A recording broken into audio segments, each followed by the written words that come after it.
This Week in Virology, the podcast about viruses, the kind that make you sick. From MicrobeTV, this is TWiV, This Week in Virology, episode 1333, recorded on June 19th, Juneteenth, 2026. I'm Vincent Racaniello, and you're listening to the podcast all about viruses. Joining me today from Madison, New Jersey, Brianne Barker. Hi, it's great to be here. It is a gorgeous day in Madison, New Jersey, 81 Fahrenheit, 27 Celsius, and just a very nice day. It's Bright and sunny. 28 C here. So if you into Fahrenheit, that's 82. And cloudy. Also joining us from Austin, Texas, Rich Condit. Hi, everybody. So right now it's cool-ish as things go, 83 degrees, overcast. There's a storm system in the vicinity that we had a cloud burst, significant one, not too long ago, which is why it's cool. It's going to go up to 88 by 6 p.m. It's summer here in Austin, not at least close to it. So, it's okay. Better than not having any weather at all. What is it? What's the Mark Twain thing? Everybody talks about the weather, but nobody does anything about it. Yep. Also joining us from Western Massachusetts, Alan Dove. Good to be here. And in fact, we are doing something about the weather, all the energy we're using. But yeah, Western Mass, it's currently a beautiful day. Just like everybody else is reporting, 81 Fahrenheit, 27 C. It says mostly cloudy, but I would call this partly cloudy. And we had a line of thunderstorms and a tornado warning, and apparently a funnel cloud formed but didn't quite touch down in the area. It was some rough weather last night. If you like these programs, these science programs, we'd love your support. Everybody needs to know all about science, everybody, because it saves your life. It makes your life good. And here we talk about the biosciences, but there are lots of others, and we don't do ads, so we need your support to do these programs. MicrobeTV/contributors. You don't need a lot of money. It's just a cup of coffee a month, right? MicrobeTV/contribute. Don't forget the Rosenfeld Lab has moved to Philadelphia. They're looking for a postdoc and a technician to work on enterovirus pathogenesis and immunity, the nature of the cross-reactive antibody response, making mouse models for enteroviruses, and developing new vaccine platforms. Her email is rosenfeld@mlhs.org.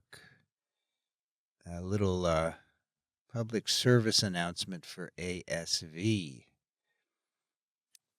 The annual meeting, of course, is at the University of Minnesota in Minneapolis, July 27th through 30th. Go to asv.org. and click ASV 2026 at the top of the header for more information. Standard registration rates end July 13th. There will be an additional registration charge after that date. The ASV social media video abstract competition submission deadline is July 13th. You can find information about that competition. Check the scientific program on the site to plan the concurrent workshops you're interested in. There are satellite symposia on Monday morning that can be added to your registration. And there is an ASV meeting survival guide. It's on the website for hints at navigating the meeting. Don't forget to stop by Vincent Hall on the University of Minnesota campus. It's very cool.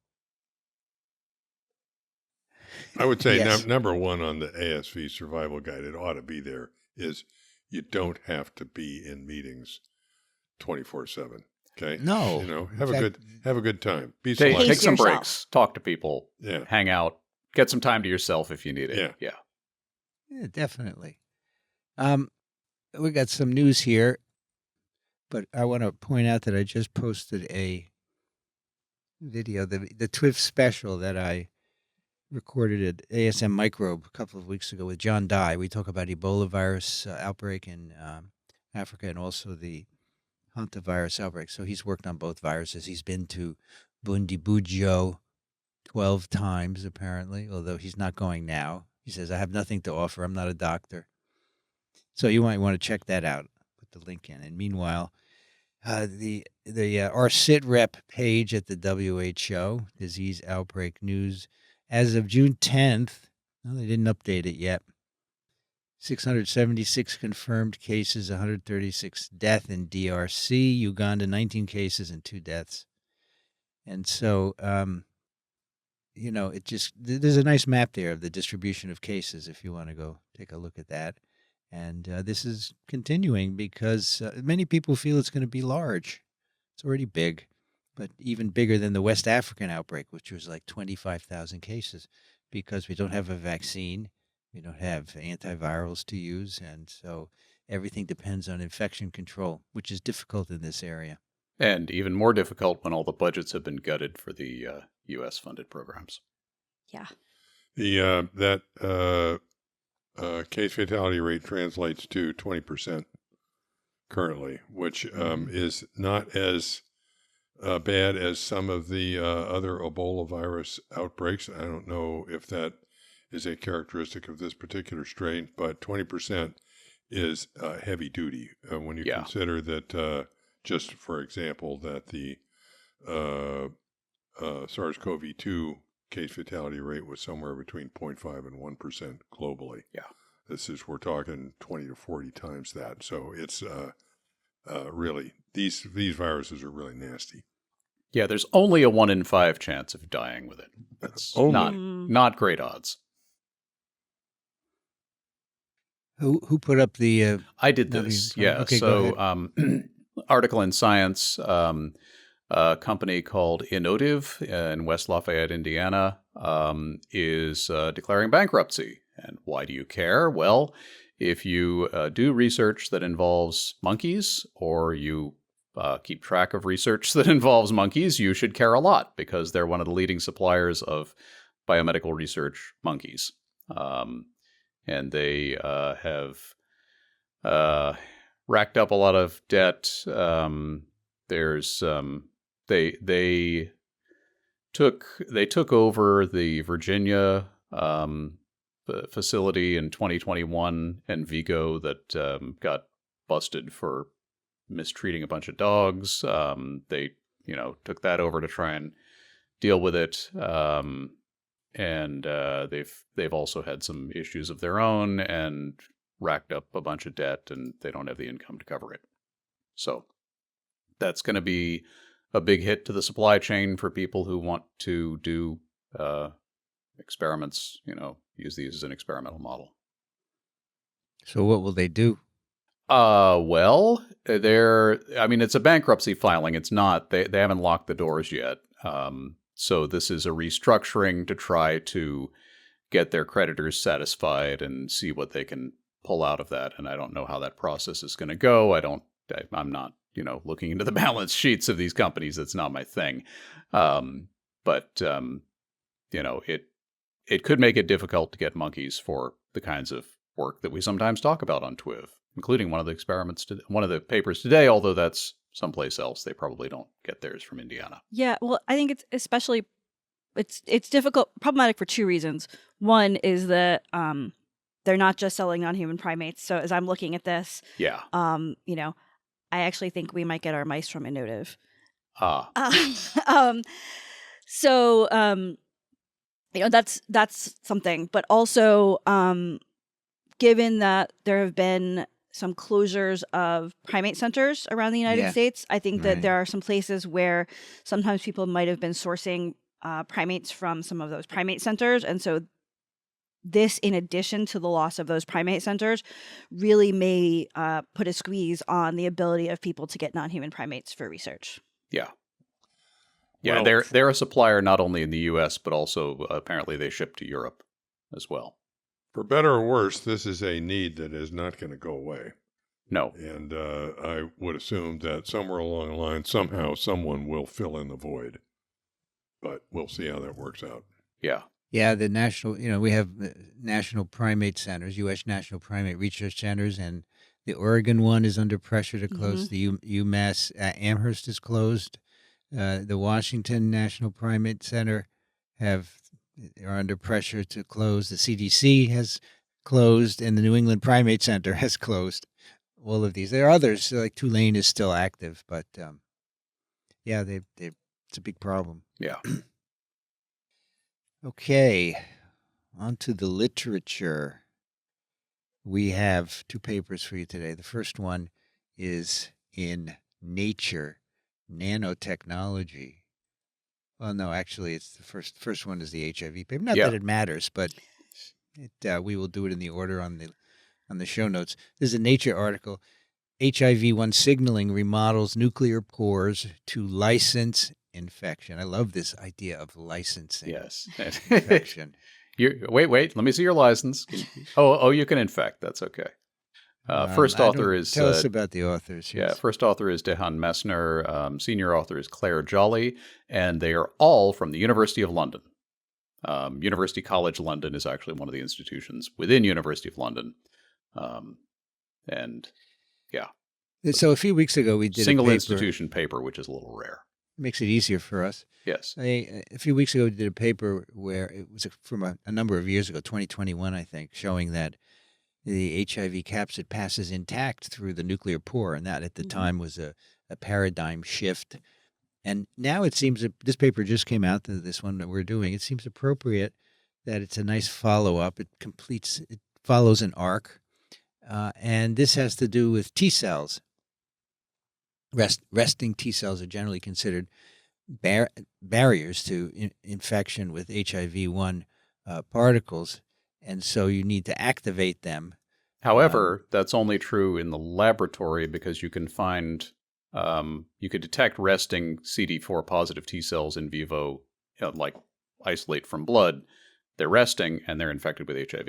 Well, but I think that part of the issue was were they resting when they got infected? As infected T cells, or were they activated and then went back to a resting state? And so I think this sort of question becomes very much open of, can actual resting T cells that have not been activated get infected, which is important for lots of aspects of HIV biology, but also is important for doing experiments in the lab. Because if you want to infect T cells in the lab, you need to know, can I infect resting T cells, or I have to activate them first? Yeah. And you also want to know that what you're doing in the lab is realistic to what's happening in vivo. And so that's, this is an open and important question. And most T cells in the body are resting, right? I mean, that's... Resting is rusting. So this discussion is opening all of the questions that I had left open in my mind as we were reading a paper. Okay, so we'll go over this stuff. I won't say anymore. So this paper addresses this question, whether you need to activate. And the problem is that in culture, T cells, you have to activate them to infect them. So that kind of makes it difficult to study the question. But here we have a way around it, and you're going to see what that is. I'm looking to Brianne for a definition of activation. Okay, so to me, this is crucial to this whole thing. My sense, what I come away with is that there's activation and there's activation. There may be different colors of activation. Okay, so I'm interested to hear what Brianne has to say about this as we go forward. So I'm going to say, and you're right, there's activation and there's activation. But I would say signaling through the T cell receptor is what is going to activate our T cells. And so we have basically, in a simplified version, you could think of T cells that have seen their antigen and thus started a process of getting turned on to act, or those T cells that have not seen their antigen.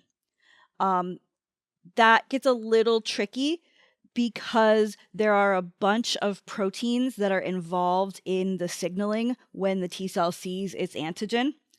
And in this paper, they're going to sort of trick the cells to use one of those proteins, even though they're not using antigen. But I think it's really that antigen receptor signaling cascade, whether you're turning it on through actually hitting the antigen receptor or whether you're tricking the cell by using one of the co-receptor proteins.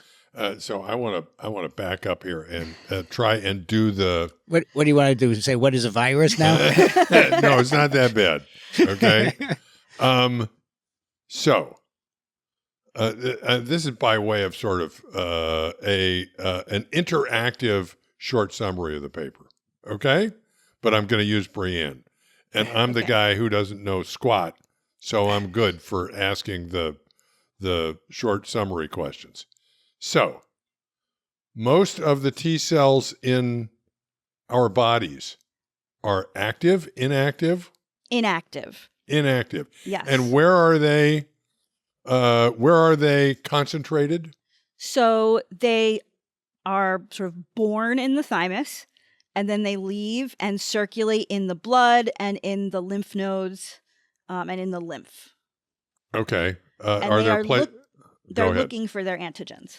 Okay, but they're inactive. Mm-hmm.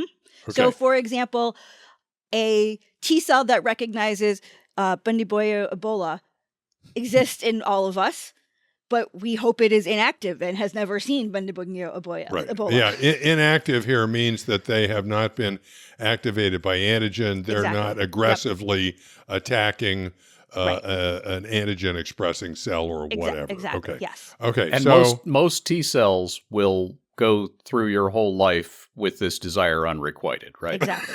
Exactly. Okay.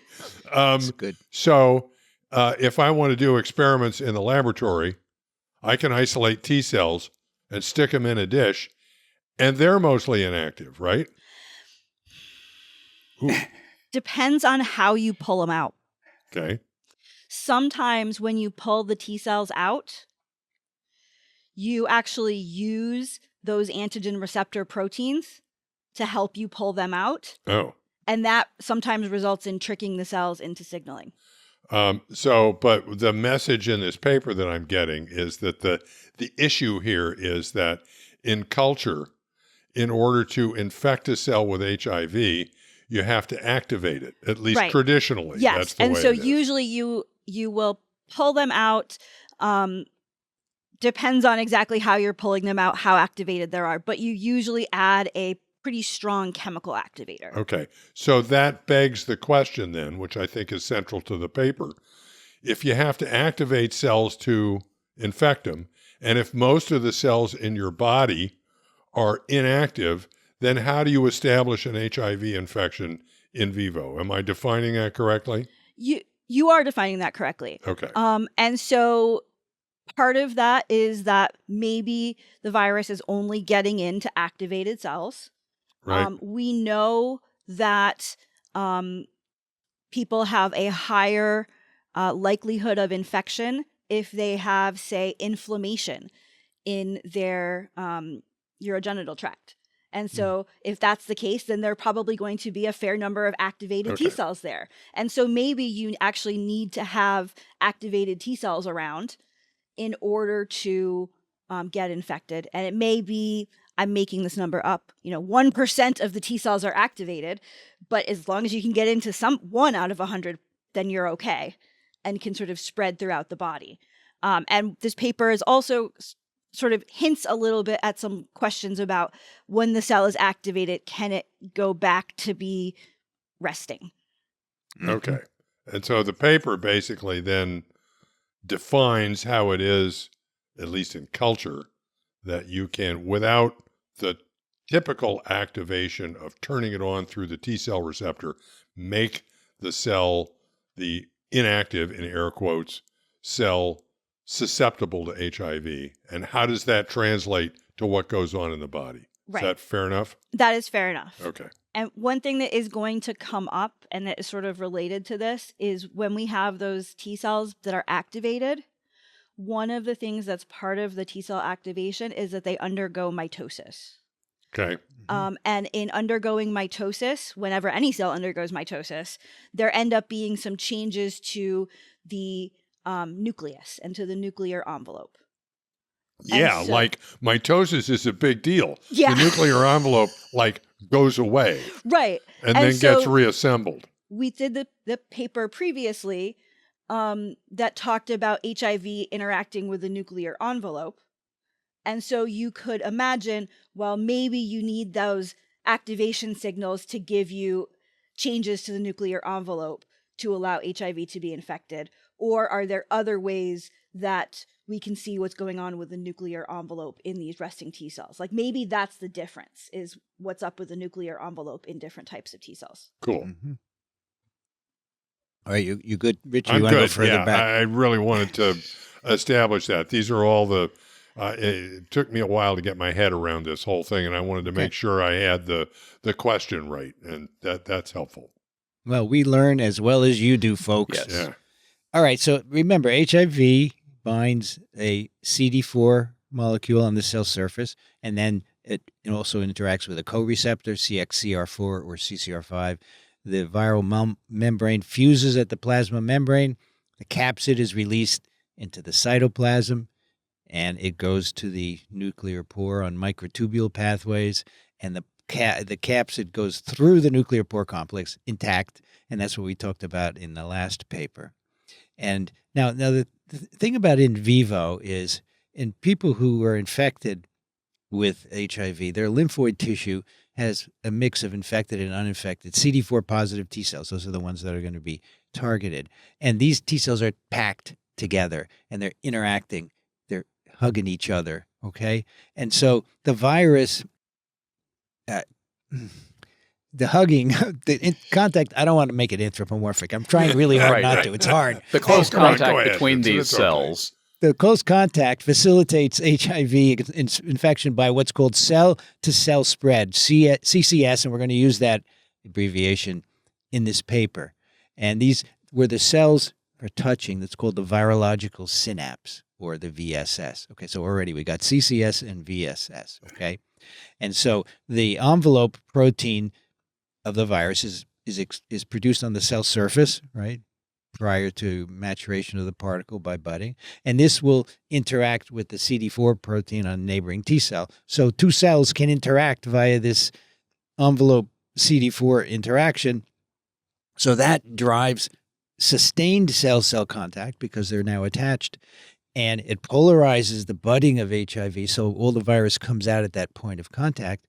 And so you very efficiently infect the uninfected contact T cell by this synapse.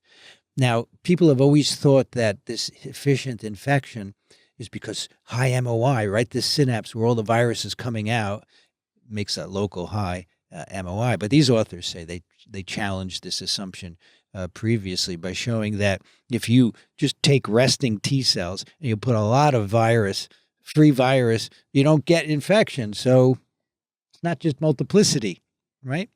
Right. And they note that cell spread seems to maybe work with resting T cells.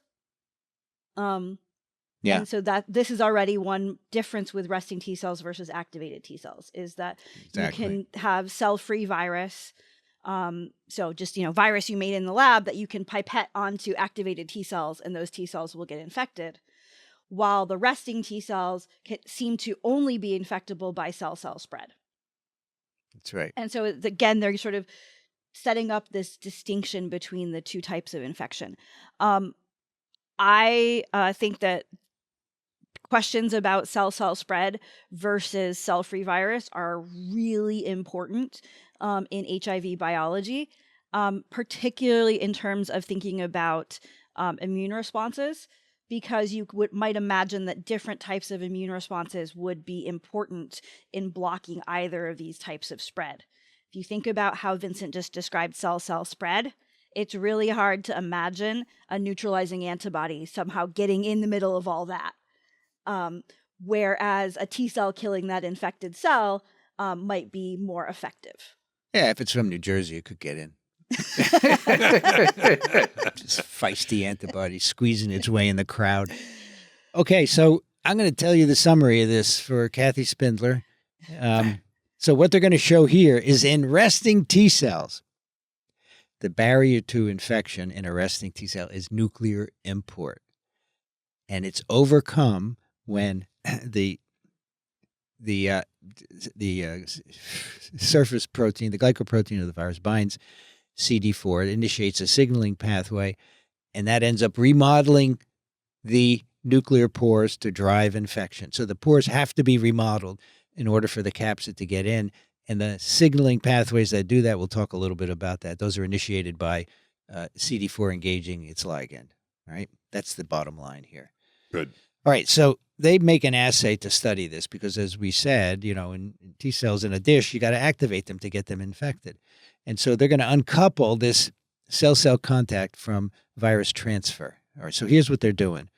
I had to read this 456 times. Yeah.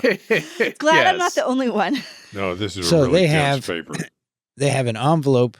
They change amino acids in the fusion peptide of envelope. So the envelope protein is going to bind the receptor, then it catalyzes fusion. And there's a fusion sequence they can change, so it will no longer catalyze fusion.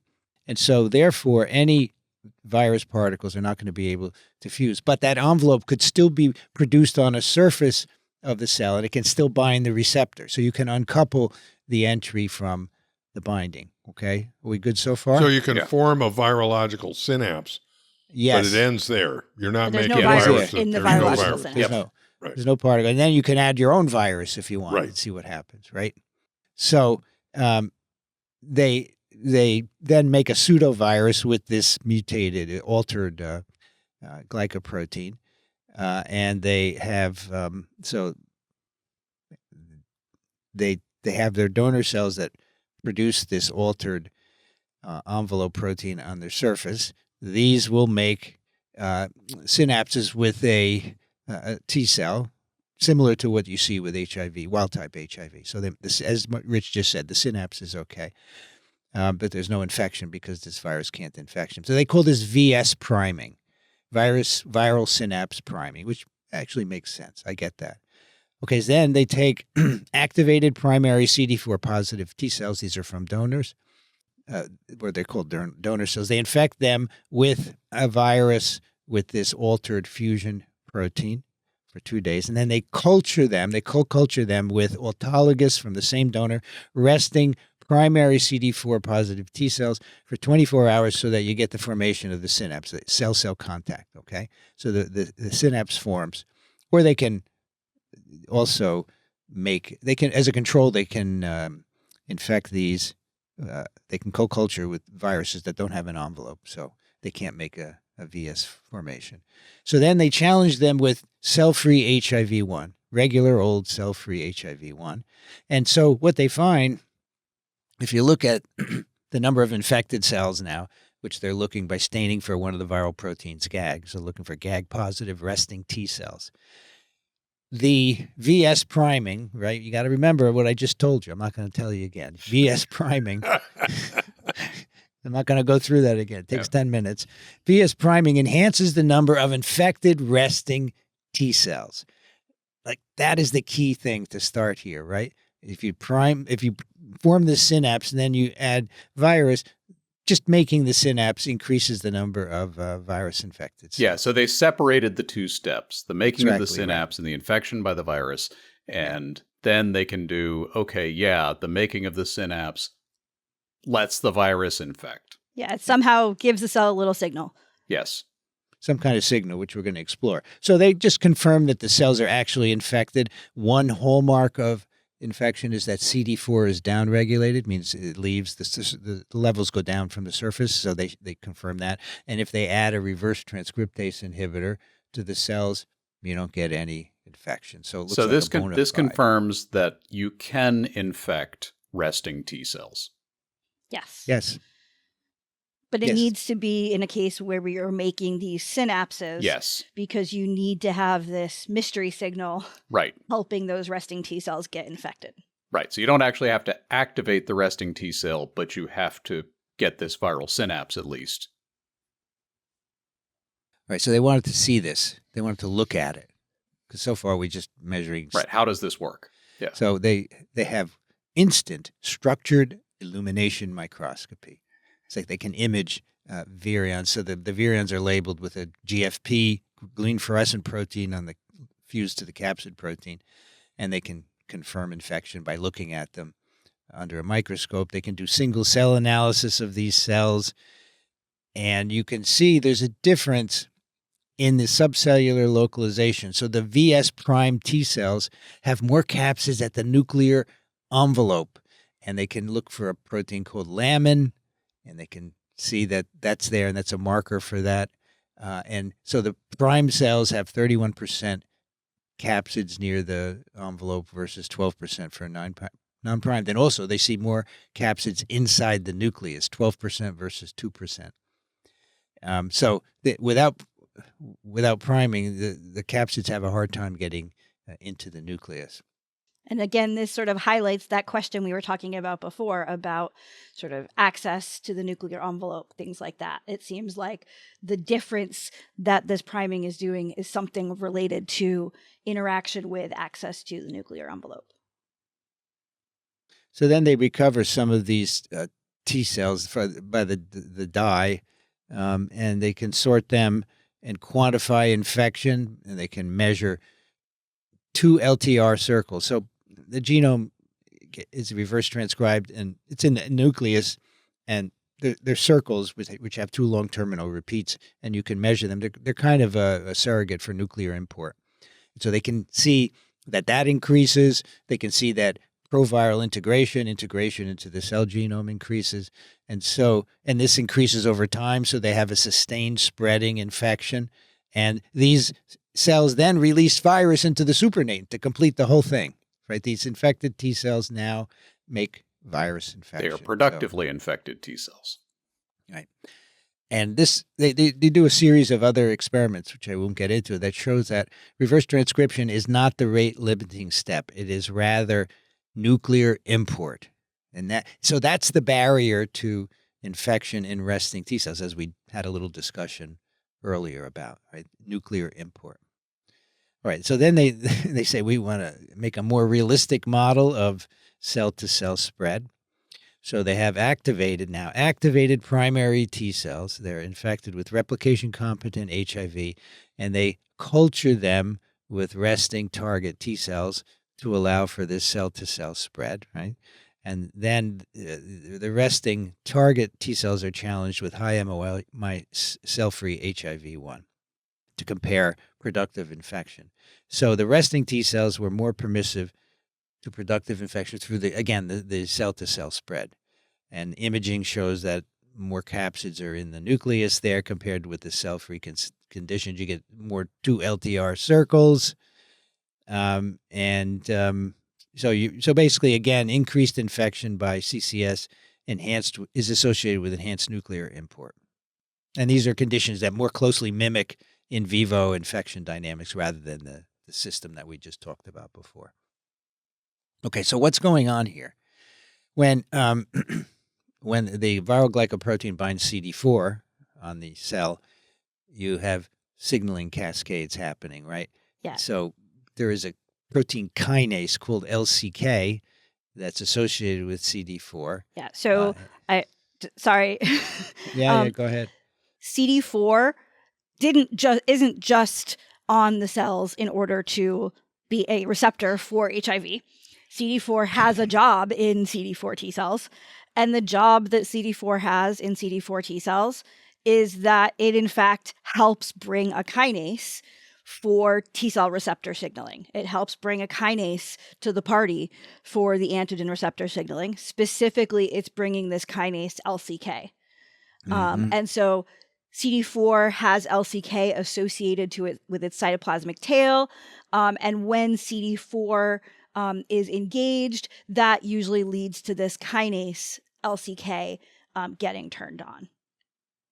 So they want to see if this is involved somehow, LCK. All right. So what they do, they take 5-micron beads, which they say is about the size of a T cell, and they conjugate these with anti-CD4 antibody or an HIV envelope trimer. Okay. And they're going to incubate those with resting primary T cells, they say, to mimic VS priming before viral challenge. Okay. And when they do this, so they're basically cross-linking CD4 with either CD4 or envelope, it enhances infection of the T cells. And you get levels equivalent to cell-cell contact and VS priming that you see before. Right? So you've just sticking on you're cross-linking the CD4, and that's going to turn on the signaling as you see in a moment. Right. So And they it does shaved so- the system down to just those components now instead of Yeah. tickling them. And this isn't, the cell's not getting all the parts of antigen receptor signaling. It's just getting this one little branch of it through CD4 and LCK. And that's enough. Now, the co-receptors, CXCR4 and CCR5, they signal also, but if they add an inhibitor of these, you still get the enhanced permissivity when you ligate CD4. So CD4 binding alone is sufficient to license resting T cell infection, okay? And neither cell-free virus does this, nor 130 nanometer beads conjugated to antibody or envelope. These are about the size of virus particles, okay? They don't work. You need to have those small ones that look like, that's the same size as the T cell. Well, bigger than the virus, but the size of a T cell. So that must have, yeah.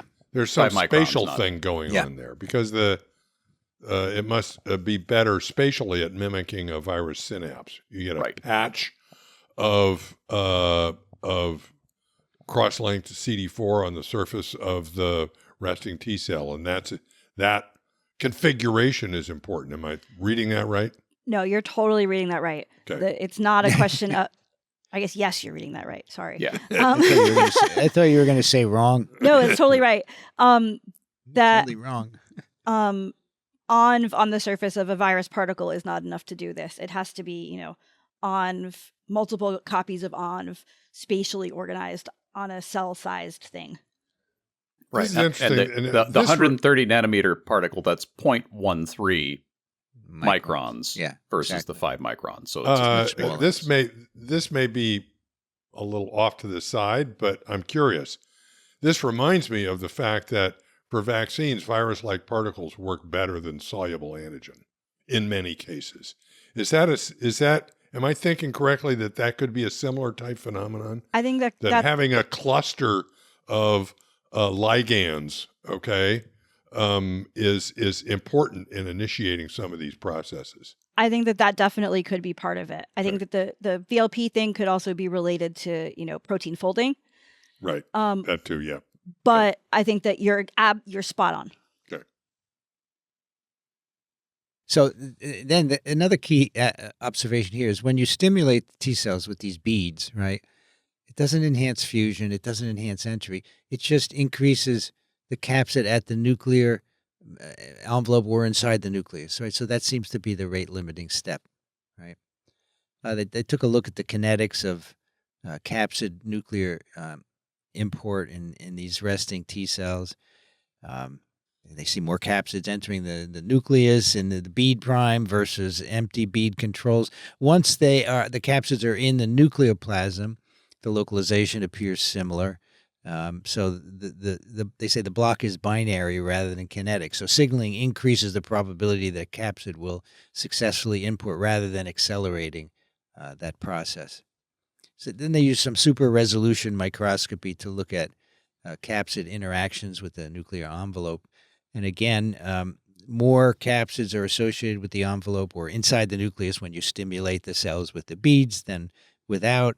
They look at the position of the capsids. The capsids are in 3 positions. You can look very closely here. And this is something we talked about last time in the paper that we did. They are on the cytosolic side. They're in the pore, like passing through, and then they're on the nuclear side. And most of the capsids are in the central portion of the pore, and many also on the nucleocytoplasmic side. Okay. So let's look at the signaling process. So we know something is going on when you engage CD4. And so they want to test this idea because we haven't proved any signaling yet. We've just shown that something happens when you engage CD4. So they take resting T cells and they incubate them with either antibody to CD4 or envelope on the beads, just as we did.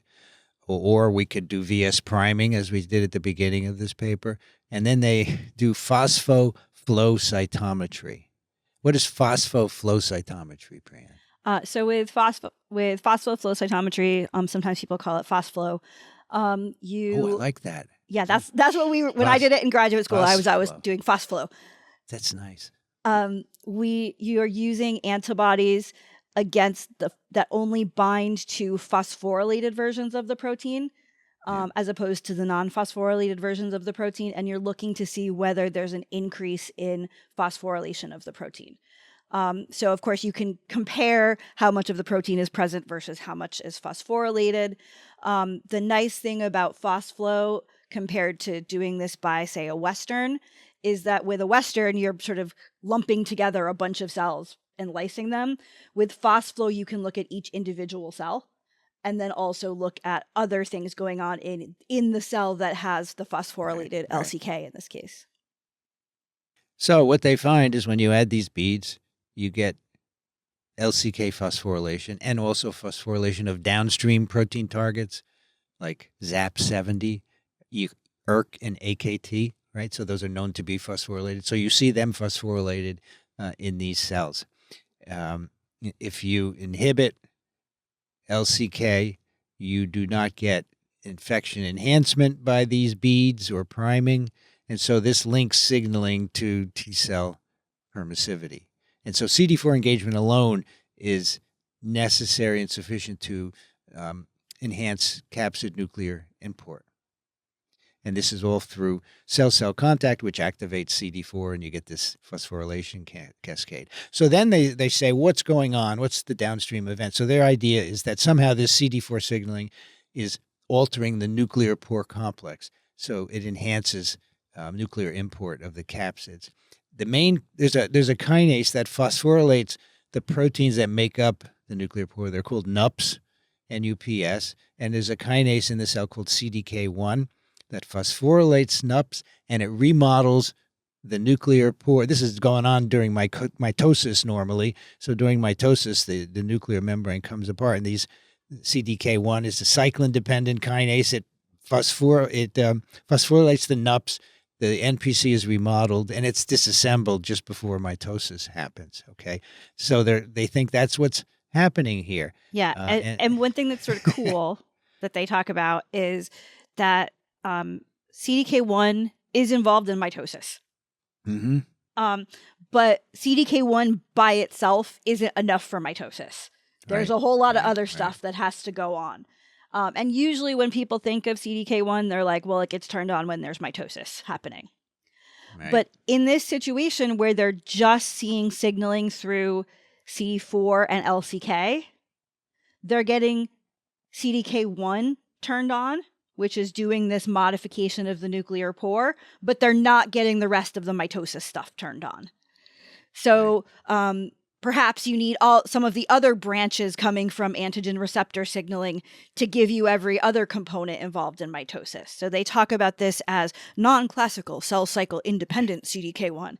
But the idea is that you're not getting all the parts of the cell cycle activated here. You're just getting this one part, CDK1, which is giving you the change to the nuclear pore, but it's not giving you all the other parts of activation or mitosis. Right. So I'm going to take this opportunity. I've been waiting for this. I'm going to take this opportunity to point out that the nuclear pore is not just an ordinary hole. Okay. It is an extraordinarily complex structure with like 150 proteins or something like that. I think pore is kind of a bad word. I'd rather call it a gate or something like that, because it is important for selectively taking up or releasing contents from the nucleus, okay, which can be very complex macromolecules. The HIV core particle being an example of that. I mean, that's a huge, complex thing that's not just going to get in without some sort of selective or active process. The nuclear portal. Portal. Yeah. Portal is good. Portal is good. So what they find is that either using these beads or VS priming that we talked about before, this activates CDK1. So activation means a combination of the loss of inhibitory phosphorylation and some increased activating phosphorylation. The smaller beads don't do this. They do not activate CDK1. And also, CD4 engagement increases inhibitory phosphorylation on another kinase that prevents that kinase from inhibiting CDK activity. So everything is going towards increasing CDK1 activity. And in fact, the same changes in CDK1 were found in resting target T cells during cell-to-cell CCS at the synapse. So that links CDK1 activation to high efficiency infection that we're talking about now. And as Brian said, this is a non-classical cell cycle independent CDK1 activation through CD4 LCK signaling. If you block LCK with drugs, you can inhibit its activation, and of course that also decreases the nuclear import of HIV-1. So we have now linked CD4 LCK CDK1 to T cell permissivity, and all of the other proteins involved, CDK, LCK, CDC25, CDK7, CDK1, all block productive infection enhancement if you inhibit those. Okay, it's really, really beautiful. Yeah. It's just so lovely. They have cells where they've knocked out CDK1 by CRISPR, and of course that impairs HIV nuclear import. If you put into resting T cells an mRNA encoding an already active CDK1 that doesn't need CD4 tickling to activate it, that increases HIV nuclear import. So that's what looks like what's going on. CD4 is engaged by the glycoprotein. It activates LCK, which drives CDK1 activation, and that modifies the nuclear pore, and that facilitates HIV capsid import. Right. Okay. So now they want to know, they want to look at the nuclear pores, and they want to see what's going on here. So now they get really into the structure of the nuclear pores. There are all kinds of NUPs. They're cytoplasmic filaments. They're FG repeat enhanced central channel NUPs. There's subway AF. No, I'm sorry. So they can look for all of these proteins. There's elevator to street, yeah. And they can find that VS priming increases the intensity of some of these NUPs, which means the remodeling is going on. Dynamic changes to the nuclear pore is going on. And if they inhibit LCK and CDK1/2, it abrogates this remodeling, and it reduces capsid localization, of course. Now, there's another interesting measure that they do. There are a number of cellular proteins called carioferins. They interact with certain NUPs to help transport cargo through the pore channel, and it looks like the capsid is like a carioferin. It's acting like a carioferin. It recruits these particular NUPs, and that helps it get through the nuclear pore. So they thought, well, if VS priming is remodeling the NUPs, it should also increase the nuclear import of carioferins. And it does. Okay? It does. So that's very cool that it's increasing the capsid, which looks like a carioferin, and it's also increasing carioferin import. And so again, you activate CD4 signaling. That triggers the formation of these altered nuclear pore complexes. So then they want to know if CDK1 is actually driving this through NUP phosphorylation. So they do mass spec to look at the NUP proteome and the phosphoproteome in response to CD4 signaling. And basically, yes, the CD4 signaling through CDK1 is resulting in a remodeling of the nuclear pore complex, and this licenses HIV capsid import. So basically, the end result is the nuclear pore complex is altered, and that's how the capsid gets in more efficiently. Isn't that cool? Yeah. It's really an amazing paper. There's a heck of a lot in here. Mm-hmm. So yeah, they followed it all the way through. That's the cool part. Yeah. They start with the result, which is you don't need to have these T cells activated, and then they ask exactly why. The thing that boggles my mind about this paper and several others that we've done recently, or maybe all the papers we've ever done, is how intricate all of this is. Okay. I think of, the evolution of all of this and coming up with, and all of this, of course, is a tug of war. The cells want to live. The virus wants to live or reproduce. That's being anthropomorphic. Sorry, Vincent. Okay. Yeah, But okay. it's so incredibly intricate at every step of the way. Everything, it's as if everything has been thought out, which of course it hasn't, except in an evolutionary sort of way. Evolution can do a lot in 4 billion years. Yeah. Yes. Yeah, I mean, it's important to remember that it didn't start this way. Right. It's this is something that, because of that conflict between virus and cell, one thing led to another, and the complexity just piled up, and eventually you end up with this. What I find amazing is that we can, as our technology improves, and this is all driven by technology, we can start to dissect and appreciate the complexity, right? Which years ago we didn't know because we couldn't see all of this. Right. And this paper and several others, and Brianne's comment about phosphoflow emphasizes for me the value of being able to look at individual particles rather than some sort of average of what's going on. That adds enormously to understanding what's happening. So, Brianne, I have a lingering question.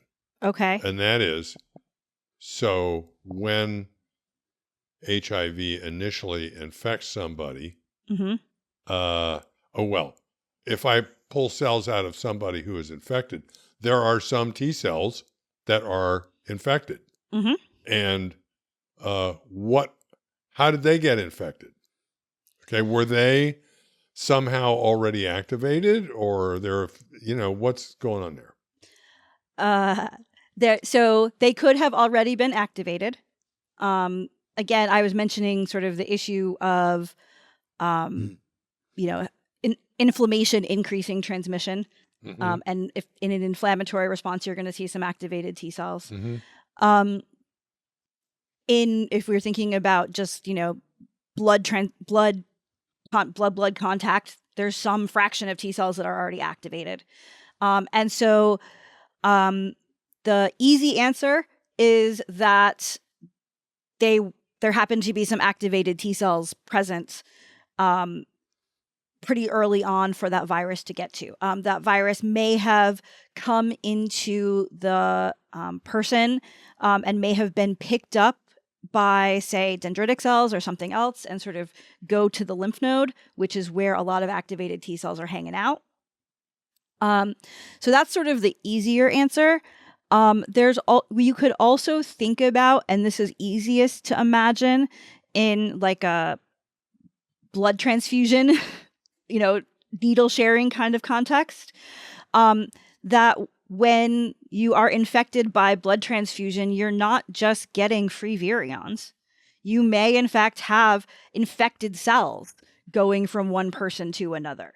And so, in fact, you may be able to get this cell-cell spread happening from the very beginning. If the thing that got into your body first was an infected T cell. And you can debate with different types of infection what the probability might be of an actual cell crossing, an actual infected T cell crossing a barrier versus free virions. So is it also reasonable to say that this barrier to infection by resting T cells is not absolute? That you could occasionally get a resting T cell infected, and that could set off the bomb? Yeah, it would have to be infected, not from free virus, from another infected cell. Huh. But yes, you could do that. One thing they also don't really talk about here, which I spent way too much time thinking about when reading this paper, is they talk about, an infected T cell spreading to another T cell by cell spread, but there are some infected macrophages. There are some other types of cells. And so they sort of have a sentence in their discussion where they mention this, but I could imagine you could look at other types of cells being involved in that cell-cell spread as well. Right. Okay. Which is not to say that free virus is incapable of infecting somebody, because if it does encounter an activated T cell, right, and you probably have some of those circulating at any given time, right, then it can get into it. I think also the it's not zero under the non-priming conditions, right? There's always a little bit of infection. So maybe it can happen even in a non-activated T cell. I just don't know. So they point out in the discussion that there are other viruses that they say need to navigate the nuclear pore complex, like Hep B and herpes viruses. And they also spread efficiently by cell-to-cell contact. So they say, now we have a framework where you guys can study this. Okay, go do the experiments to see what's going on there. And then they end with an interesting, they say these results have broader implications beyond infection biology, because this whole process of signaling and having altered nuclear pores shows that the nuclear pore complex is flexible. It can change to accommodate larger cargoes. So we have this fixed idea, on an EM it's this diameter and that's the maximum that can go through. Not necessarily. It can be flexible by these changes here. So that's pretty. They say CD4 signaling may well drive discrete cellular responses to influence immune cell function. So they say there's exciting new biology expected from this finding. It's very exciting. I think it's very cool. Yeah, very cool. All right, our next paper is in Nature Nanotechnology. I don't know if we've ever had a paper in Nature Nanotechnology. Yeah, I don't These recall. papers are not short. No. Despite the journal name. Yeah. No, the paper's not small. The journal is about small stuff, exactly. Precision-engineered sting agonist nanoparticles enable coordinated mucosal systemic immunity for durable pan-beta coronavirus protection. And the authors, let's see, we have 5 co-first authors: Zhezhong Liu, Ji Zhao, Riyu Gao, Yangchun Wang, and Meiqin Liu, and the senior author is Lu, and they have put the affiliations on page 13, I think it was. Thanks, Nature Nanotechnology. Where are we? Yes. Fudan University in Shanghai, Qingdao University, Guangzhou Medical University, Guangzhou National Laboratory, Fulgent Pharma in El Monte, California, InnoStar Biotech in Nantong Company in Jiangsu, Sun Yat-sen University in Guangzhou, and Tsinghua University in Beijing. So this paper is all about mucosal immunity. As you know, that it's the first line of defense against pathogens that enter via that route. Comprises secretory IgEs and tissue-resident memory T cells. And remember, intramuscular vaccines do give us some protection, but it's not great at the mucosal barriers. And so people are trying to explore delivering nasal vaccines, for example. We have a nice polio vaccine that's delivered to the gut mucosa that works really well, but nasal vaccines don't work well. So subunit vaccines don't really give you great nasal responses. So we do have flu mist. We do have which flu is a mist, nasally delivered vaccine. Not a subunit vaccine. Not a subunit vaccine, yes, right? Yes. But so they say that the lack of adjuvants that are both safe and can function within the mucosal environment is the limiting factor in getting a good mucosal immunogen. And so these adjuvants, there are very few clinically approved adjuvants for mucosal delivery because they're toxic. They have poor barrier penetration. They're unstable. I mean, there's some, but there are lots of limitations of those. And so they say we need to develop better adjuvants. Right. And when they say that they are toxic, a lot of times what they mean when they talk about adjuvants being toxic is adjuvants inducing a really strong inflammatory response. Yeah. A lot of inflammation, a really big innate immune response, which is going to give you a lot of inflammation. And so that's always sort of the trade-off with adjuvants. We know that to get a good adaptive immune response, you do kind of need the innate immune system to help turn on that adaptive immune response. But we also know that if you have too much innate immune response, you feel bad. Yeah, adjuvants are walking a fine line. So they, in this paper, they are going to develop adjuvants that target the STING pathway. And since Brianne has the STING pathway on her whiteboard, we can let her just tell us about it. Yeah. So STING is a protein, stands for stimulator of interferon genes, that's involved in signaling to induce interferon production. So there are some receptors that will bind to viral nucleic acid. They lead to a small molecule being made that binds to STING, and then STING transduces a signal and is very important for type 1 interferon, like interferon alpha, interferon beta production, in turning on that inflammatory innate immune response. And so you need STING to turn on a lot of aspects of type 1 interferon production, especially downstream of DNA. Because STING is turned on by this small molecule, people have said, wait, can't we chemically design similar small molecules or other small molecules and turn on STING and thus turn on interferon when we would like? And so there are even situations where, and this is true here, where people say, well, we're not looking at a DNA virus, we're not looking at DNA necessarily, but we can still use the interferon coming from STING by making some kind of compound that is able to mimic the small molecule that STING normally binds. Right. And stimulating. Yeah. So, I mean, STING, stimulator of interferon genes, is where the name comes from.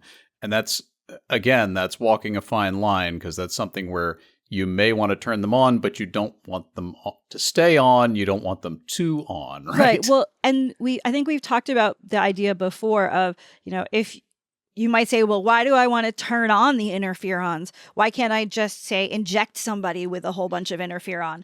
And having the interferon made at the right time and in the right place, and at the right levels is all really important. There's some pretty tight regulation. So the nice part about this is if you have STING as your adjuvant, you're only getting a very targeted amount of interferon in the cells that you're in one specific location where you deliver the vaccine. And you're getting something that looks maybe a bit more physiologic. And so if you activate STING, then you, as you said before, you're going to get better antibody responses. Well, you're going to get better interferon. You're going to get better innate immune responses, and innate immune responses help adaptive. So they have previously made a STING adjuvant, an agonist, but they're not great. They have poor delivery and rapid degradation. They have one called CF501. It's a small molecule STING agonist, as Brianne suggested. It induces broadly neutralizing antibodies when given intramuscularly, but they want to make it a nasal adjuvant. And so in this paper, we introduce Nano CF501, a self-assembling nanoparticle platform that enables efficient mucosal delivery and localized activation of a STING agonist. This STING agonist enhances STING-dependent innate activation and antigen uptake, and it's safe. You'll see there's a good safety profile associated with it. So they wanted to make a pan-beta coronavirus model to study this, so give broad protective immunity against different coronaviruses. So they selected receptor binding domains from SARS-CoV-2, SARS-CoV, and MERS-CoV. Can I just riff a little bit about this nanoparticle? Yeah, you can. Yeah. So this particle is it's a what is it chemically? Polyeethyloxylazine polymer, and it polymerizes. It self-assembles into these little spheres that are very uniform in size, and they encompass the CF501. So it's a really cool, tiny delivery system. I just thought the self-assembling polymers was a neat twist. It's great. Yeah, one of the things that was also kind of cool about that they mentioned somewhere that I was like, oh, hadn't thought about that one, is they talk about the problem with mucosal delivery in having things penetrate mucus. Yes. And this nanoparticle seems to have the ability to penetrate mucus, which I hadn't put a lot of thought into. It's not stopped by it. It's not. So they engineer these receptor binding domains into 4 tandem-linked chimeric antigens, right? They can do this in cells, and they're all fused to human IgG-Fc, and they differ in their RBD combinations and linker length. So a bunch of different constructs. They all have, even after all this manipulation, they can bind ACE2 and DPP4, which are the 2 receptors involved here. They can bind SARS-CoV-2 RBD monoclonal antibodies, so their the structural integrity is there of these. Okay, so they have these 4 chimeric proteins. They inject them IM intramuscularly together with either free CF501, right? This is their small molecule sting, or a alum adjuvant, which is a conventional adjuvant and a control. And the CF501 adjuvant would give you higher IgG titers against these 3 viruses than the alum controls. They have a distinct antibody profile compared to the alum. They have superior immunogenicity breadth, and they have higher binding titers. The neutralization assays show higher neutralization titers and broad cross-reactivity when you use this CF501 compared to the alum. And these titers are sustained for 20 months after immunization in this CF501 group. They also see better cellular responses. They see better antigen-specific interferon and interleukin-4 responses, elevated frequency of interferon gamma CD4 and CD8 cells. CF501 was better in all of these. It enhanced dendritic cell antigen uptake. It enhanced maturation of dendritic cells. And these sera from these animals block RBD binding by 4 antibodies. And that's different from what you see with the alum control. So basically, CF501 gives you a nice, diverse antibody immune profile with these immunogens. And a really robust immune response. 20 months of increased antibody titer is pretty impressive. And at first it's sort of like, 20 months. And then I'm like, wait, 20 months in a mouse. Yes. I would be impressed if someone got antibody titers that were sustained for 20 months in humans. And this is in a mouse, which means that if we were to sort of extrapolate, that would be a very long time in humans, much longer than we typically see with some of the vaccines we're giving now. Yeah, that's like half a lifetime in a mouse. And this is all with CF501. This is not in the nanoparticle yet. No, and this is intramuscular. This is I jumped the gun a little in talking about this. Just a little bit. So then they do a challenge model in mice to see how this immunization. So they immunize the mice, and then they challenge. And there are different mouse models you need for the different model, MERS-CoV and SARS-CoV-2. But in all cases, the CF501 adjuvant gives you higher neutralizing titers. It confers protection against weight loss. You don't detect any lung virus compared to the controls. It's really quite remarkable. I have to scroll through 2 pages of figures to continue here.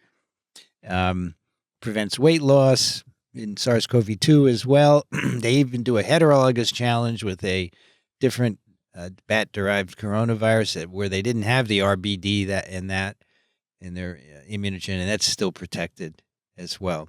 So these work really well against other beta coronas as they had wanted to. So this is a pan-coronavirus injected vaccine. Yeah, pan-beta coronavirus. Pan-beta coronavirus. All right, so then we are going to make a nanoparticulate system, nano CF501. So this uses a polyethyloxazoline polymer that assembles spontaneously and encapsulates CF501 into monodispersed nanoparticles. They have a uniform size of about 18 nanometers, which would be a good size, they say, to go through the respiratory mucus. So they give them intranasally to rats, and they find minimal systemic exposure. So it stays in the respiratory tract, which is good. You don't want these things getting elsewhere. So they compare the adjuvant activity of this nano CF501 with free CF501. They do intranasal immunization. And again, the nano gives you higher antibodies against the RBD, and the BALF against multiple beta coronaviruses, higher neutralizing activity. You also see systemic antibodies from these immunized animals as well that have cross-neutralizing activity. And that's big, because usually the downside of thinking about sort of mucosal vaccination is, are you going to get a systemic response as well? And so the fact that you're getting both the mucosal response and the systemic response here is in some ways kind of not expected, and is a big plus. Yeah.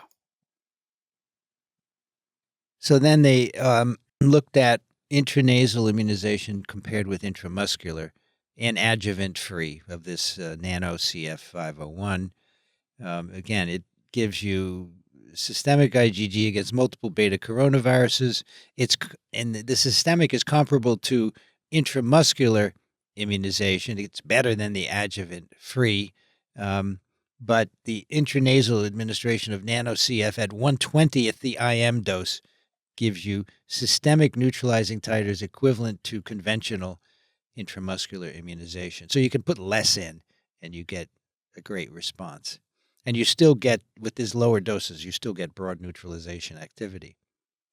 They compared it to a number of other mucosal and clinically relevant adjuvants. C48/80 did better than that. CPG 1018, MF59, CGAMP, Nano CF501 was better than all of them. And of those, the one that was most interesting to me was CGAMP, because CGAMP is the actual small molecule that Sting binds. And so here they're showing that their engineered small molecule is better than the actual small molecule that It's Sting better binds. than nature. Yep. So they want to see what's going on in the lung after this nano CF501 vaccination. So they do single-cell RNA sequencing of lung tissues 7 days after the second immunization. And what you find is increased recruitment. Again, this is in the lungs. Alveolar macrophages, CDCs, resident macrophages, and T cells compared with the non-adjuvant. You get activation of T and B cells in the nano CF501. You get increased germinal center B cells, memory B cells, antibody-secreting plasma cells, interferon-responsive populations, all compared to the adjuvant-free. And single-cell B-cell receptor sequencing shows that nano CF501 promotes clonal expansion, IgA, IgG1 class switching, somatic hypermutation, clonal diversity, and germline divergence compared with non-adjuvanted control. My gosh, it just seems so impressive. Right? Yeah. Yeah, innate immune responses are important for helping make good adaptive responses. And it whistles Dixie and scratches your back. Yes. They look at tissue-resident memory T cells, which are important, right, for defense. They find that nano CF501 generates good populations of both CD4 and CD8 TRM cells, more so than these other adjuvants. It's lots of okay, so that's that. Then they do ELISpot to show that the nano CF501 gives you a broad spectrum of T cell responses. In the lung, the adjuvant enhances antigen-specific interferon gamma and IL-4 positive responses compared to poly-IC or intramuscular delivery. Increased interferon gamma splenocyte responses compared with the poly-IC. And single-cell transcriptomic profiling shows that this nano CF enhances pulmonary CD4 positive memory T cell and CD8 cytotoxic T cell frequencies compared with unadjuvanted controls, and sequencing of T-cell receptors show greater clonal expansion in this adjuvant. Okay, so it's really good. Okay, if you didn't follow all that, it's better. It's good. So then they want to look at durability of the immune response. So we already saw in mice that was mice. It was mice. It was just CF501, not the nanoparticle and intramuscular. Okay. So they're going to look at their analysis showed that if they give the nano CF501, you get sustained cross-reactive neutralizing activity for at least 12 months, which is comparable to intramuscular. Without adjuvant, you get minimal responses. They find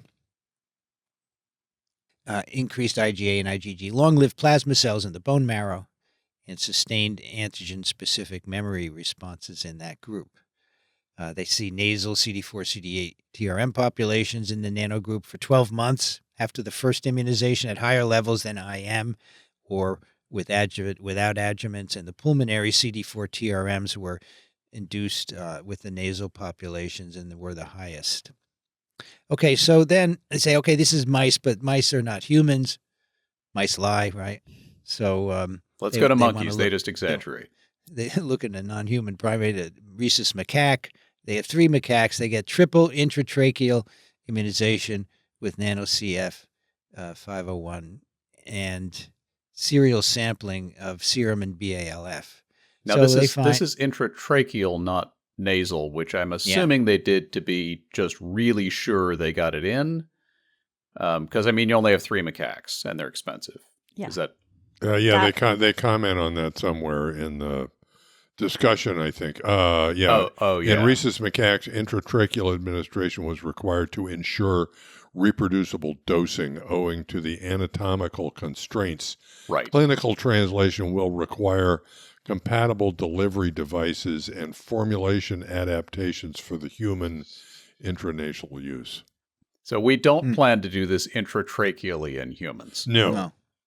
And I would also imagine that, the exposure through a genuine intranasal inoculation is going to be different and maybe better than intratracheal. Yeah. I was actually looking at their methods about vaccination. And they basically just say for intranasal, they made the formulation and administered 20 microliters per mouse for the mice. And then they also talk about the non-human primates. And as you mentioned, the anesthetized macaques with intratracheal instillation. They don't mention anesthetizing the mice. And that could be a just they don't mention it thing. But it's also sort of interesting. I have done a little bit of intranasal, though not in mice, in rabbits. And I believe, if I remember correctly, there was a pretty strong sneeze reflex. And so I was sort of, if they really were just able to pipette it up the nose of the mice, that's really good. We did it, but we always had to anesthetize them. They don't mention that, but that just might be a oversight. Okay, so then they measure antibodies. They get good antibody responses against these beta coronaviruses. They get good antibodies in the mucosa, right? The BALF, cross-reactive neutralization activity is really good. So these are all in the rhesus macaques inoculated intratracheally. So works in them as well.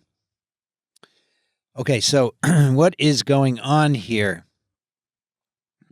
They want to just link this nano CF to Sting. So they have Sting deficient mice and wild type mice, and basically all the responses are abolished in Sting knockout mice, and they're just the same as adjuvant free controls. So there's no Sting enhancement there. So then they ask if we immunize mice, how do they do with the challenge? So again, they challenge the immunized mice, and they find conferred protection against weight loss and mortality. Viral clearance is really good, reduced inflammation versus the control, and they can challenge with heterologous viruses and be protected as well. They also look at an older mouse model because, the vaccines don't work as well in older people. So they look at 20-month-old mouse models, and they see that these CF501 also give stable weights upon challenge.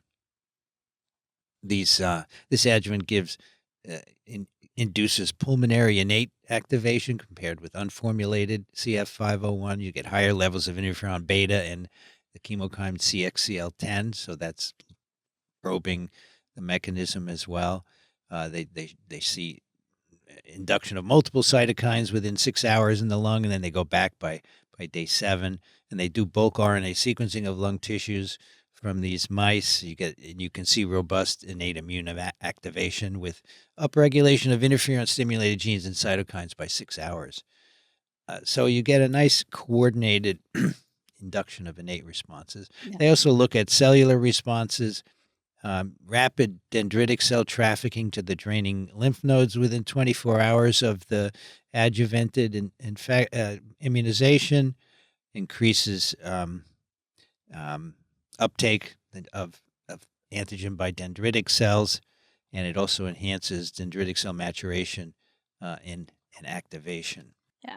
And so all of these things together that they're showing with dendritic cells, with innate cytokines, all of that is probably why they're getting sort of this enhanced adaptive cell priming, is because they've been able to enhance the innate response that will help out the adaptive priming. And so this is just sort of a really nice sort of full circle process of showing, yes, this is working kind of how one would hypothesize it was working and is doing exactly what we want an adjuvant to do. And then they ask whether we could do this with an influenza vaccine, right? Take an existing influenza vaccine, a subunit, and add this adjuvant. Now, can we give it intranasally? Because normally that flu vaccine is given intramuscularly. And the answer is yes, it works well, which is cool. They do some safety evaluations in rats. They give them very high doses of these things. They all survive. They have no effect of body weight, hematological parameters, serum biomarkers, genotoxicity assays, no mutagenic activity. The organ weights are all the same.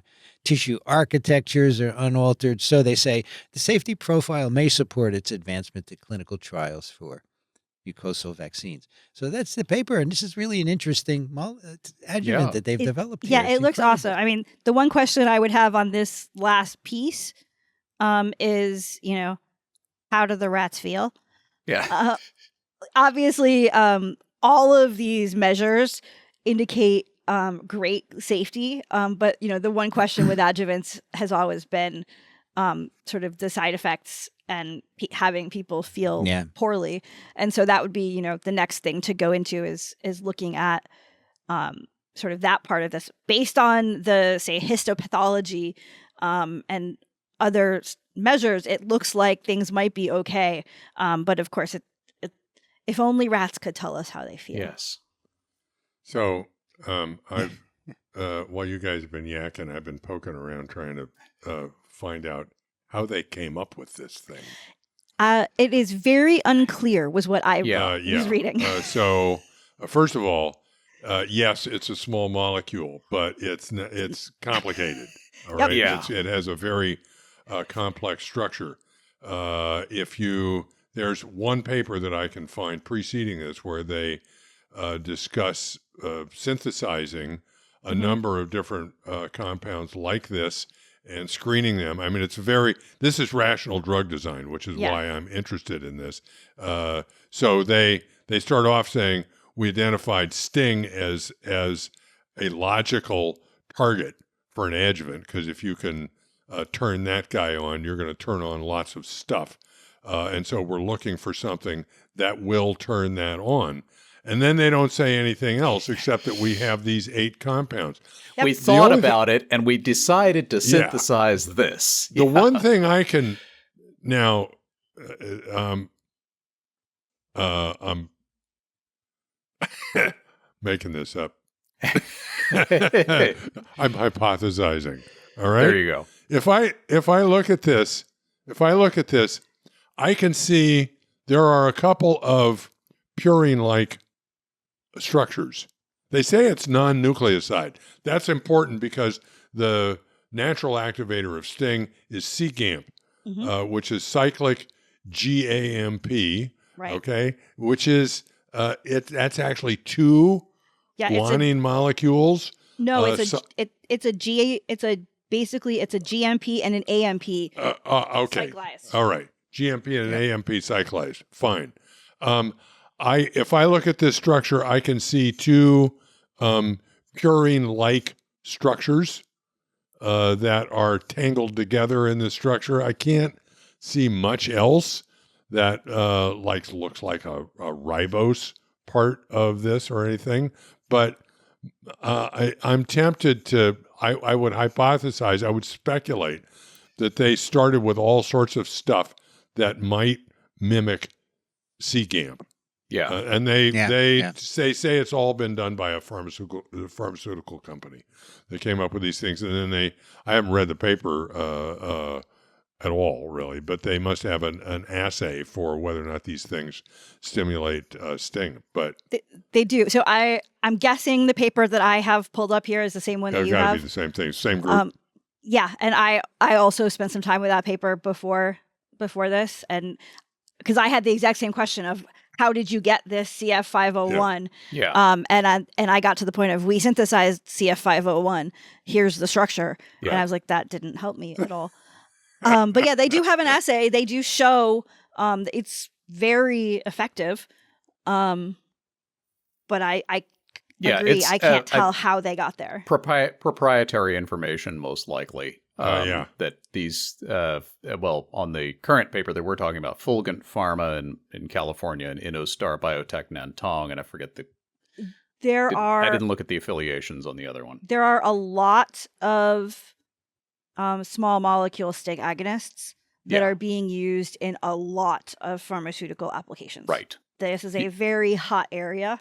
Cancer immunotherapy, I think, is an area for it. And in fact, that's why they had concerns with this, with toxicity, because there's the thinking in cancer immunotherapy where you're dosing this repeatedly.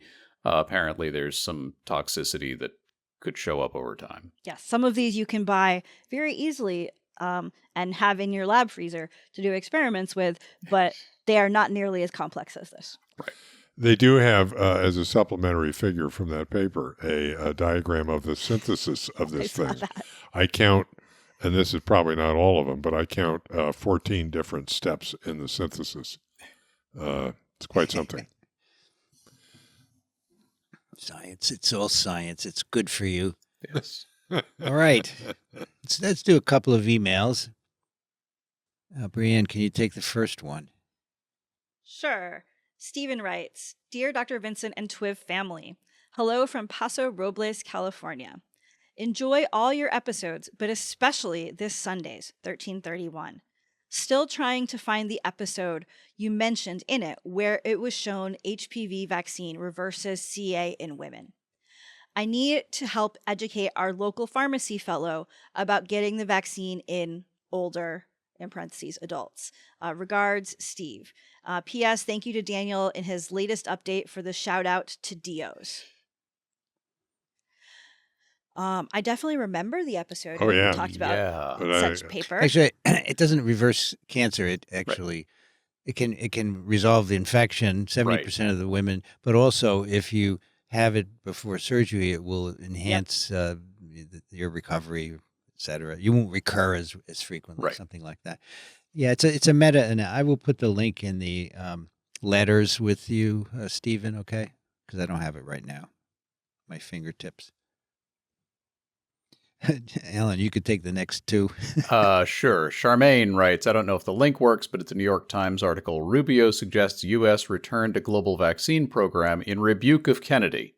The U.S. Secretary of State indicated that the country will maintain its relationship and funding with Gavi, the Vaccine Alliance. And I get page. I think one of my security things barked about that. Actually, you have to, yeah. So Rubio doesn't quite agree with RFK. not that I trust any of them. Yeah, I mean they're both full of it in different ways. I trust Gavi. Yeah, exactly. Yeah. Right. Yes. Okay, Braden writes, Dear Doctors TWiV, in a sunny Harare, it's 10C as we approach Midwinter's Day. Does anyone either on your team or in your listenership know how to set up a vaccine production line? Every week I bet people in our listenership do. Every week at our French conversation group, I need to say something more supportive than sending thoughts and prayers to the Congolese diplomats about the Ebola crisis. So I've started trying to create some pharmaceutical infrastructure here. The bankers I speak to see the point in investing in our continental biomedical autonomy. Our pharmaceutical companies are desperate to diversify and scale. We have PhD vaccinologists with their BTA, BTE, been to America, been to Europe, who are keen to work on the problem, but I don't know how to make all the plugins. Can anyone out there help me? I estimate that we have 3 to 9 months before the vaccine will be tested enough to start production.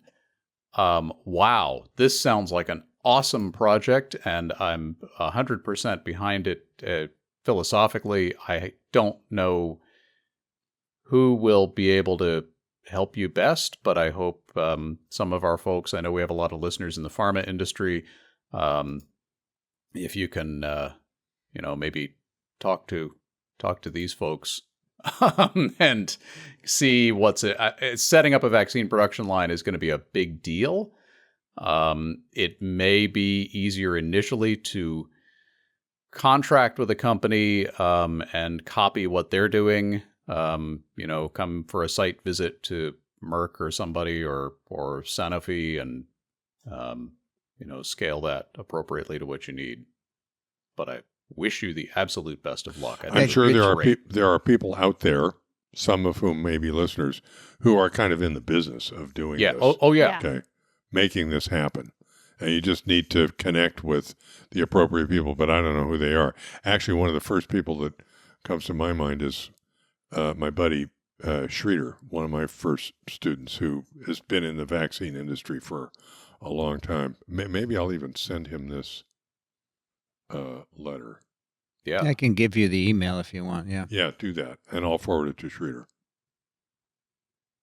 But, you have to do a phase 1. You really can't bypass that. Yeah. Whatever you're doing. And right.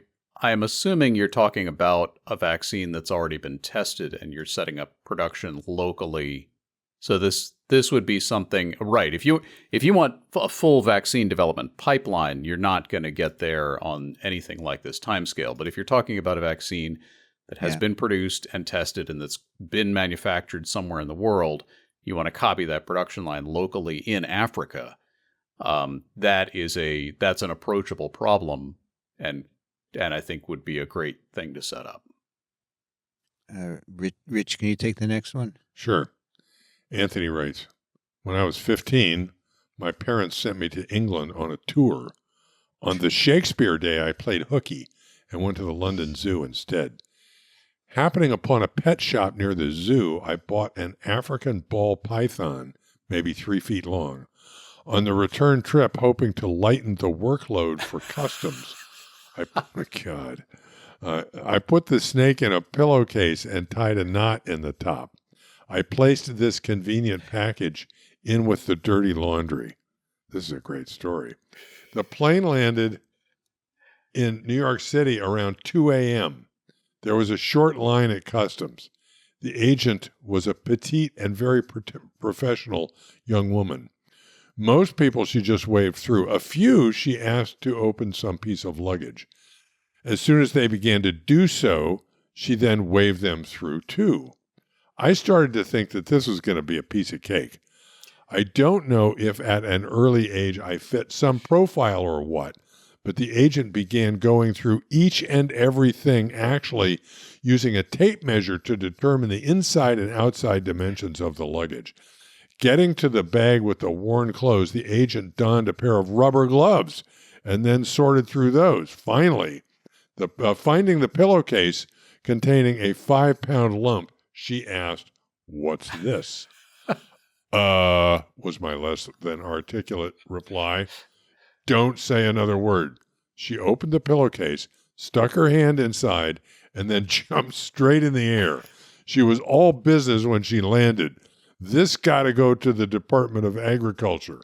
Walking over to that desk, I told the agent on duty that the reptile was not on the endangered species list. He stamped a little slip of green paper and handed it to me. I've got no official reason for asking you this, but is the snake poisonous? No, it's a python. They kill their prey by, okay, I just was going to say that if it's poisonous, maybe you ought to be more careful carrying it. I'd guess in a similar situation today, TSA would issue an orange alert and pack me off to Guantanamo. What a great story. One might laugh at my attempting this at age 15 and at the anything goes 70s. To try something similar with pathogen samples today goes far beyond poor judgment, especially by someone targeted by a congressman and the cabinet person for conspiracy theories. I seem to remember CDC YouTubes on sending them samples.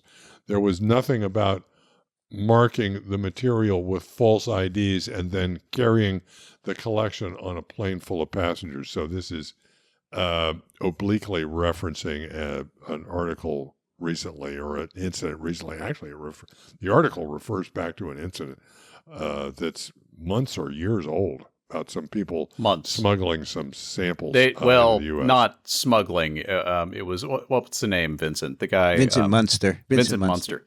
Who does this. I mean, he practically commutes to outbreak zones and was bringing back samples that had absolutely no infectious potential. Right.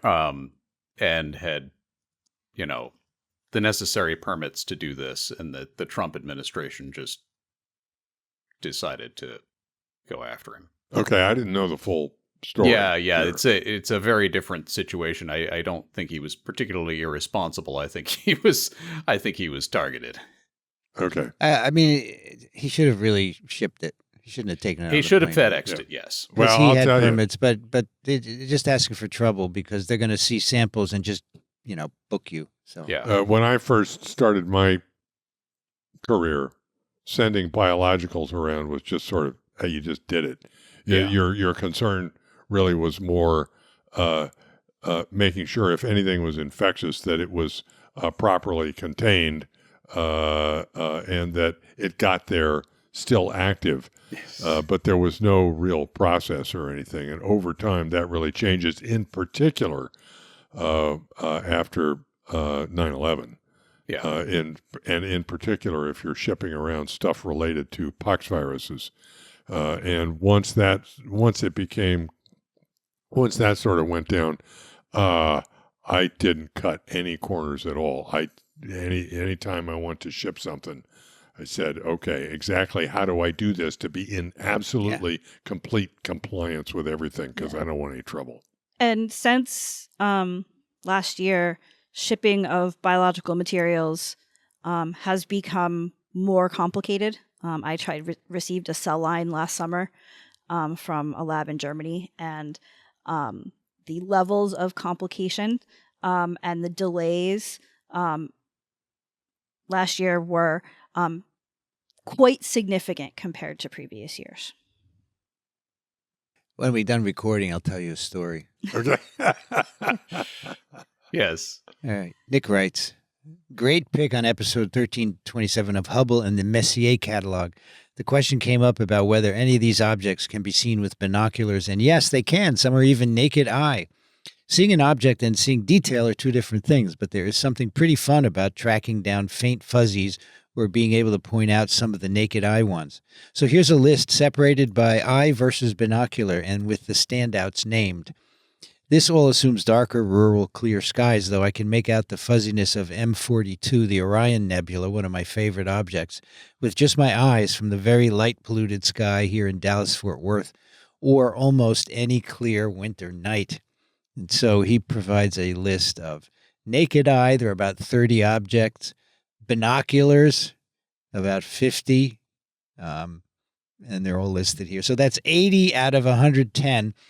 And just to throw it out there, a 4 to 5 inch 100 to 130 millimeter class telescope can usually be found used for under $100 or new $250 to $350, and will, with patience and good skies, make all 110 Messier objects visible. If anyone is shopping for one, search for Newtonian, Dobsonian, or brand names like Power Seeker, Celestron. And to make this a pick instead of an info dump, around the end of March, early April, many amateur astronomers attempt the Messier Marathon, trying to view all 110 in one night. It is quite challenging, but definitely a fun time, and gives a link to the Messier Marathon. Thanks for all you do for science education and outreach. I hope maybe you can spot some of the ones in the list. That's great. He's got a couple of PSs here. Oh, yeah, PS. One last tip, and that I think was a past pick, is that Stellarium, free open source on Android and iOS, will let you search for any of these, and then you use your phone sensors to direct you to the right object in the sky. And PPS attached is one of my favorite images I've taken, which is an 8-panel mosaic of the Orion, Horsehead, and Flame nebulae, showing how close they really are in the sky.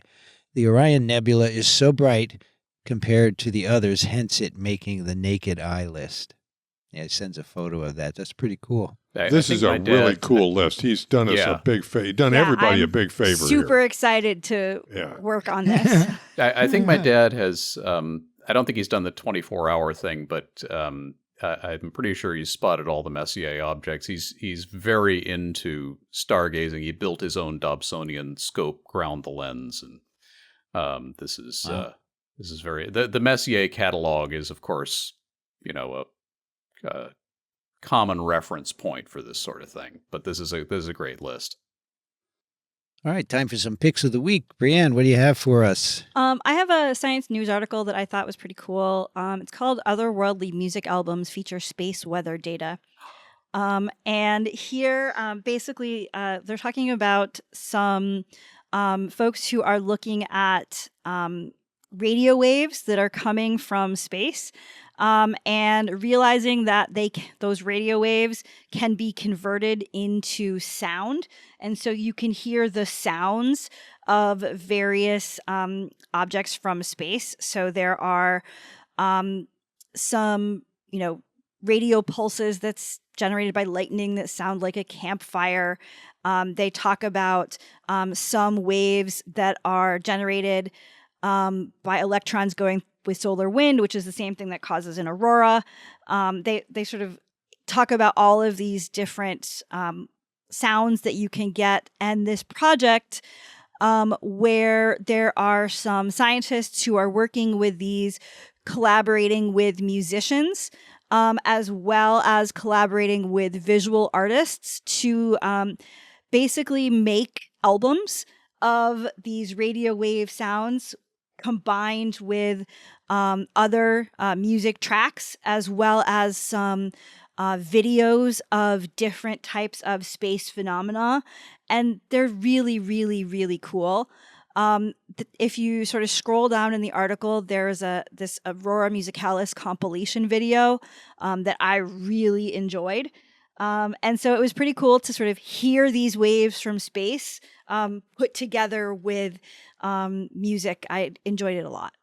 Very cool. This is outstanding, Brianne. I'm going to watch this YouTube. This is good. This is, of course, I occasionally go down to my basement and just turn a radio dial with headphones on, and I tune across. I've at various times tuned across all of these types of noise, and then an eerie voice comes out of it, and I can talk to them. Well, one of the things they mention at the end of the article is that a lot of the sounds that they find when they do this sound really similar to sounds that are sort of ascribed to aliens in pop culture. And they say that it's probably because of people from the late 1800s to today doing exactly what you're saying and getting those sounds and deciding those were alien sounds. They could very well be. I mean, you could just take those and use them in your sci-fi film. Cool. Very cool. Rich, what do you have for us? So I have something that I found out about from this Brighton collaboration group that I work with. It's a concept with a couple of practical examples, something called evidence mapping. Are any of you guys familiar with this? So this is basically an attempt at organizing data, published data in particular, to make it more useful in terms of surveying it. It's a project spearheaded by an organization called the Australian Living Evidence Collaboration, which is engaged in, I guess, a larger task of trying to, in a dynamic fashion, help people manage large libraries of data. And this is a particular subclass of that, which is my first link there, called evidence mapping. If you click on the link that's the Bundibugyo map now available, that gives an example. And the original link I had several others that were available. But if you click on that, what you'll see is a grid where on the y-axis are different kinds of assays for Bundibugyo, and on the x-axis are basically the population that is studied using that assay. And then in every cell that results from that grid, there is a dot. You can toggle this to have it display dots or a heat map or squares or even records. But if you click on any dot, for example, ELISA's in the upper left-hand corner, ELISA's in humans with a natural history of infection. Click on that. It takes you to 5 records, publications that explore that particular concept. And if you go back again, and you can play with this, click on others. I keep losing this. I don't know, vaccination. There's one record there that's potent neutralizing monoclonal antibodies against Ebola virus isolated from vaccinated donors. Okay, so I thought people might want to have a look at this and play around with it. I don't know how broadly applicable or useful it is, but it strikes me that it might ultimately, if not now, be a very useful way to organize literature and findings out in the field. That looks really useful. Yeah, I like it very much. Yeah, it's cool. Yeah, I think I've come across this in other contexts, but the way it's implemented here is really nice. I will say for those of listeners who might look at this on your phone or another small screen, you're going to be doing a lot of scrolling sideways and up and down. I don't know exactly how this site displays, but in my browser screen, I would have to go maybe across 2 screens to get the size of this grid. But it's very, you can collapse columns to look at only, maybe only want to look at human and non-human primate. You can collapse the columns for other things and resize it. And that feature of clicking on the spot and getting the references is great. Actually, I just rediscovered here that if you look at the original link that I gave, there's a sublink there's a banner that says evidence maps with a drop down, and that shows you some of the ones they've done, Mpox and a bunch of different filoviruses. I think where they're going with this, among other things, as they suggest, is collating data having to for vaccine development. Okay. Yeah. Nice. Cool. I like it very much. Yeah. Alan, what do you have for us? I have a pick. This is a purely local thing, and unfortunately, I just realized that the season for visiting it is coming to an end. So if you're listening to this and you're in anywhere near Western Massachusetts and it's Sunday, June 21st, get out to Holyoke and take a look at this before they stop the viewing season. This is the Robert E. Barrett Fishway at the Holyoke Dam. The Holyoke Dam, built in, I think, the 1930s, is a major hydroelectric dam. It actually provides electricity for basically the city of Holyoke, which is a pretty good-sized population, and some of the outlying areas, I think. So a very productive hydroelectric dam. One of the problems with dams, of course, is migratory fish, anadromous fish or catadromous fish that need to get up the river or down the river to spawn and get back to the ocean, can't get past the dam. So a traditional way of dealing with this for a long time has been fish ladders, where you have a little bypass channel and then a series of steps that go down, and the fish can, at least in theory, hop up those steps, up little waterfalls, and get up to the top. Unfortunately, that is not very efficient. It's a popular thing to do because it's easy to build, but only a very small percentage of the fish will be able to make it back up. So here in the Connecticut River, going past my place and past Holyoke, there's a major migration of shad every spring, and also lampreys. But shad is an important species historically and commercially. And they get up to the Holyoke Dam and they would be stuck, except there isn't a fish ladder, there's a fish elevator. They have a huge fish tank that drops down into the lower part of the river. They do have a channel that feeds basically a stream to lure the fish up, that gets them, I smell the upstream part now, and they swim into this tank. They close the doors on the tank and then hoist it up to the top of the dam. And when they do that, it's got a glass side, and you can tour this dam, you can see the hydroelectric generator, and then you go into this viewing area where you're looking at this aquarium tank, and there are all these shad and lampreys swimming around in it. They're in the elevator, waiting for the doors to open. And then they count. They've got like a couple of interns counting the fish and keeping track of the population, and then they open the gates and let them go upriver. It's just it's about a 1 hour outing if you're anywhere near Western Mass and are just looking for something to do. Cool. Terrific. So I think that it's just a simple solution that works really well, and it's cool to see. That's cool. Nice. My pick is a New York Times article, which is unfortunately paywalled, but it's called 68 Quadrillion Underground Miles of Fungi by Emily Anthes. So scientists have used a high-resolution imaging robot and machine learning to map all the fungi, the mycelia of fungi beneath the Earth's surface. So these are arbuscular mycorrhizal fungi that go from plant to plant, and they bring water, and they also move carbon as well in and out of the atmosphere. So if put end to end, these filaments would extend 68 quadrillion miles, 730 million times the distance between Earth and Sun, and they contain 300 megatons of carbon, which is 4 to 6 times all of the carbon contained by all the human beings on the planet. So it's a dense fungal network. And some of these are very long. Some of them are 1,000 to 2,000 miles in length, uninterrupted. Most of them are meshwork networks, but I didn't realize there were so many of them. It's a lot. And they're just biding their time. Yeah, right. Waiting for their opportunity. The Last of Us. Yeah, and you have a gift link? Thank you very much. All right, thank you, Rich. That'll do it for TWiV 1333.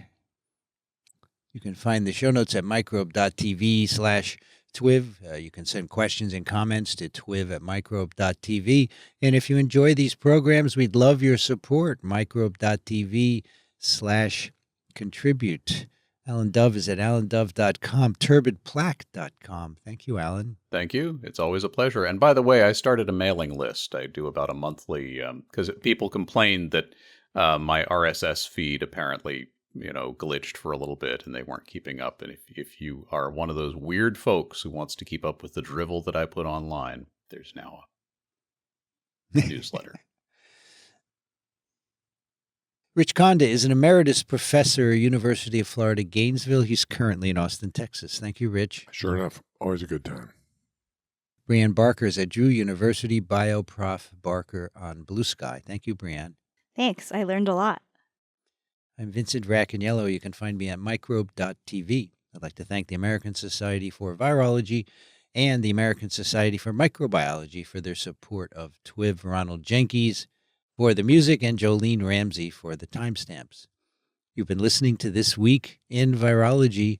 Thanks for joining us. We'll be back next week. Another TWiV is viral.